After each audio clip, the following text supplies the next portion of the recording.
Hi ඔයාලට කොහොමද? Kitchen විත් මම YouTube channel එකට ඔයාලව ආදරයෙන් පිළිගන්නවා. අද මම හදන්නේ බෙලි වලින් බීම් එකක්. මේ බීම් එක හරිම රසවත්, ඊටාම ගුණවත් බීම් එකක්. මේක ගෑස්ට්‍රික් තියන අයට ගොඩාක්ම හොඳයි. ඇඟ සිසිල් කරනවා, මුත්‍රා දැවිල්ල තියන අයටත් ගොඩක් හොඳයි. ගොඩක් ගුණදායක දෙයක්. මේක ඉතින් අපි හදන හැටි බලමු. ගොඩාක් අමුද්‍රව්‍ය නම් ඕන වෙන්නේ නැහැ මේකට. ගෙදර තියෙනම සීනි ටිකක්, ලුණු ටිකක්, දෙහි හෝ නාරන් තිබ්බනම් ඒ හොඳට මැති මේ බිලි බීම් එක හදාගන්න. මේ නාරන් දාපුවමත් අමුතු රසයක් එනවා. හැබැයි බෙලි එකේ රස නැතුව යන දාන්නේ පොඩ්ඩයි දාන්නේ. දෙහි හෝ නාරන් ඕන දෙයක් දාන්න පුළුවන්. ඇඹුල් රස පොඩ්ඩක් වෙන්න. අපි දැන් මේ බෙලි ගෙඩිය බෙදලා මේ බලමු කොහොමද කියලා. මොකද සමහර බෙලි තියෙන නරක් වෙච්චා හොඳට පිටට පෙවුනත් කිරිමට තිබ්බට ඒක නරක් වෙලා තියෙනවා. තැන් තැන් වල තද කුණුලේ පාටක්, තද කහ පාටක් පණුව හැම ඉන්නවා. ඒ නිසා හොඳට බලලා ගන්න ඕනේ ඇතුළ මේ බෙලි බීම් එක හදන්න කලින් පණු බිත්තර පණුව ඉන්නවද කියලා. දැන් අපි මේක බින්දලා බලමු. මේක ටිකක් ලොකුයි බෙලි ගෙඩිය. මේකේ නම් කිසිම දෙයක් නැහැ, පළුද්දක් නැහැ. හොඳටම හොඳයි. ගොඩක් පිටි තියෙන ගතියයි. අපි දැන් මේක හදලා බලමු. මේ මදේ ඔක්කොම ටික අපි සූරලා ගන්න ඕන. අපි හැන්දක් හරි මේ ගෑරුප්පුවක් හරි පාවිච්චි කරන්න පුළුවන් මේකට. මම හැන්දක් පාවිච්චි කරන්නේ. මේකේ කට්ටේ තියෙන ගොඩක් තියෙනවා මේ මදේ. අපි ඔක්කොම ටික හොඳට සූරලා ගන්න ඕන. මේ විදිහට මද ටික ඔක්කොම ටික අපි සූර ගන්න ඕන. මම හැබැයි මේ බෙලි බීම් එක මේ බ්ලෙන්ඩ් කරන්නේ නැහැ. අපි ඇට ටික මේ වෙනම අයින් කර ගන්නවා පෙරලා. මොකද ඇට ටික අපි බ්ලෙන්ඩ් කරොත් තිත්ත ගතියක් එනවා පොඩි. ඒ නිසා ඇට ටික වෙනම පෙරලා අයින් කරගත්තාම මේ බොන්න පුළුවන්. අපරාධයක් වෙනා නැත්නම් අනික මේ අර මැලියම් වගේ තියෙනවා. සමහරු කියනවා ඕක තිත්ත රහක් එනවා. එහෙම මොනවත්ම නැහැ. අපි මේක නිතරම හදලා බොන නිසා කියන්නේ කිසිම ප්‍රශ්නයක් වෙන්නේ මේක පෙරේරයක් අරගෙන පෙරලා ඇට ටික අයින් කරලා බොන්න ගන්න. කිසිම ප්‍රශ්නයක් වෙන්නේ කිසිම තිත්ත රහක් එන්නේ පුදුම රසයි. හදලා බලන්න. දැන් බෙලි ගෙඩියක් ලොකු ගාණක් වෙන්නේ නැහැ. මාකට් එකට ගියත් ඔය පොඩි කඩවල වල උනත් බෙලි ගෙඩියක් අපේ පැත්තේ නම් රුපියල් 30ට 40ටත් තියෙනවා. ටවුන් පැත්තේ නම් ඉතින් කොහොමද ඊට වඩා පොඩ්ඩක් ගණන් වැඩි. ඒත් ඔය ඇපල් දොඩම් ගන්න සල්ලි වලින් බෙලි ගෙඩි 3-4ක් ඔයාලට ගන්න පුළුවන්. ඊටත් වඩා කොච්චර ගුණද. ඒ නිසා ඔයාලා හදලා බලන්න, ළමයිට දෙන්න. මොකද මේ වගේ දේවල් තමයි දැන් අපි දෙන්න ඕනේ ළමයිට. ළමයි ලෙඩ වෙනවා, පිළිකා හැදෙනවා. කොච්චර කෘත්‍රිම රසකාරක දාපුවානේ අපි දෙන්නේ. අපි මේ වගේ දෙයක් හදන්න ඔට්ටු වෙන්නේ නැහැ. මහන්සි අරකයි මේකයි හරින් රටේල් නැති ප්‍රශ්න අපිට තියෙනවානේ මොනවා හරි කෑමක් හදන්න ගියාම. ඒත් මේ වගේ දෙයක් හදලා අපි ළමෙක්ට දෙනවා කියන්නේ ළමෙක්ට අපි ඇත්තටම කරන ලොකු, ඒ කියන්නේ අපි එයාලට ආයෝජනයක්. ඒ කියන්නේ එයාලා නිරෝගීව ඉන්නවා. ওই වගේ දෙයක් ඉඳලා හිටලා හරි අඩු ගානේ මාසෙකට සැරයක් හරි ළමයෙක්ට ඒ වගේ දෙයක් හදලා දෙන්න. මොකද ගමේ දේවල් දැන් ළමයි දන්නෙත් නැහැ. මේ වගේ ගුණ දේවල් දන්නේ නැහැ. හැමෝම සුපර් මාකට් එකට ගිහලා මිදි, ඇපල් ඕවා තමයි ඉල්ලන්නේ ළමයි. ඇත්තටම ඉල්ලන්නේ නැහනේ කවුරුත් බෙලි. ඒ මොකද ඒක එයාලා හදලා දෙන්නේ නැහැ රසට. එතකොට ළමයි ඒකේ රස දන්නෙත් නැහැ. අපි දැන් මේ වගේ බෙලි ටික ඔක්කොම කට්ටේ තියෙන ඔක්කොම ටික සූරලා භාජනයකට දාගමු. හැබැයි මම දැන් මේ දාගත් බලන්නකො ගොඩක් තියෙනවා. එක බෙලි ගෙඩියෙන්. හැබැයි මම මේ දැන් මේ දාගත්ත භාජනේ මදි මට මේක. මේ තව ටිකක් ලොකු භාජනයකට දා ගන්න ඕන. මොකද නැත්නම් අපිට හොඳට මේ ටික වතුර දාලා මික්ස් කරලා ගන්න බෑ. ඉඩ මදි. ඒ නිසා මම දැන් මේ වෙනම භාජනයකට දාලා මේකට වතුර ටිකකුත් දා ගන්න ඕන. නැත්නම් හොඳට මේ යුච ටික එන්නේ නැහැ. ඇටත් එක්ක ඇලිලානේ තියෙන්නේ.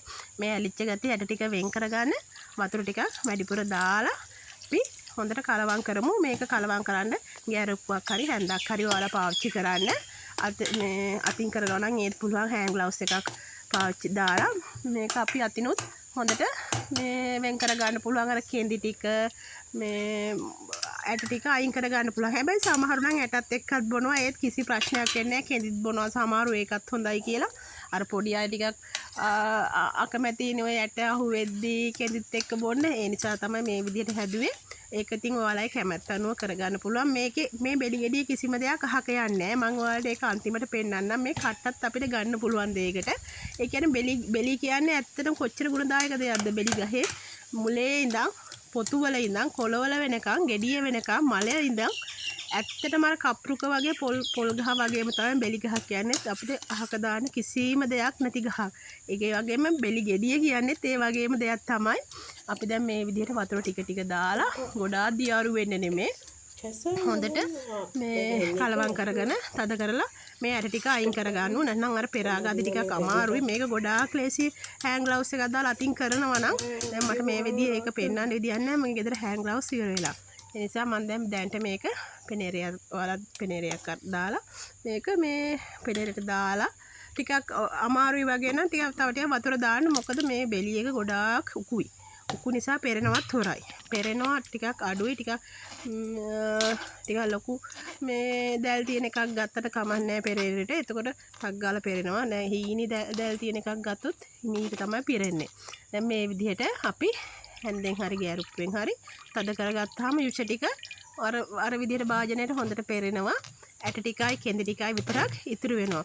අපිට දැන් මේ බෙලි මෙහෙම කරලා දෙතුන් පාරක් මෙහෙම කරලා අපි මේ ටික විසික් කරන්නේ. මේ ටික ආයෙ පාරක් අපිට වතුර දාලා ගන්න පුළුවන්. මොකද මේ වගේ තව ඉතුරු වෙලා තියෙනවා ජූස් එක. ඕන්න බලන්න මම තද කරලා ඉවර වුණාට පස්සේ ඔන්න ওই විදිහට තමයි ඉතුරු වෙන්නේ ඇට.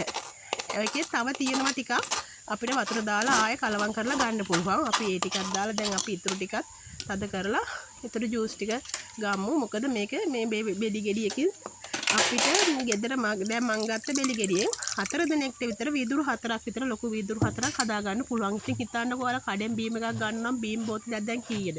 කී දෙනෙක්ටද බොන්න පුළුවන්? අනික කිසිම ගුණයක් නැති. ඇත්තටම ඇඟට අහිත කර බීම බොනොත් මේ වගේ බීම බොන එක කොච්චර හොඳ. කිසිම සීනි දෙයක් කිසිම රසකාරකයක් දාන්න නැතුව අපිට කොච්චර ඉක්මනට හදා ගන්න පුළුවන්ද? ඔයාලා ඇත්තටම මේ වගේ දේවල් තමයි දැන් කාලේ කන්න බොන්න ඕනේ. නැත්නම් මේ ළමයි ලෙඩ වෙන හැටියට අපිට අපේ ගෙදරින්ම තමයි අපිට මේක ආරම්භ කරන්න ඕනේ. දැන් අපි මේ විදිහට ඊළඟ ඉතුරු ටිකත් දාගෙන පෙරා ගන්නවා. මේක මේ විදිහට පෙරා ගත්තාම මේ ආසාවෙන් බොන්න පුළුවන්. මොකද ඇට හැපෙන්නෙත් නෑනේ. ඕන් දැන් ඒකෙත් මම ඔක්කොම ටික මේ ජූස් ටික පෙරාගෙන ඇට ටිකයි කෙඳි ටිකයි විතරයි ඉතුරුනේ.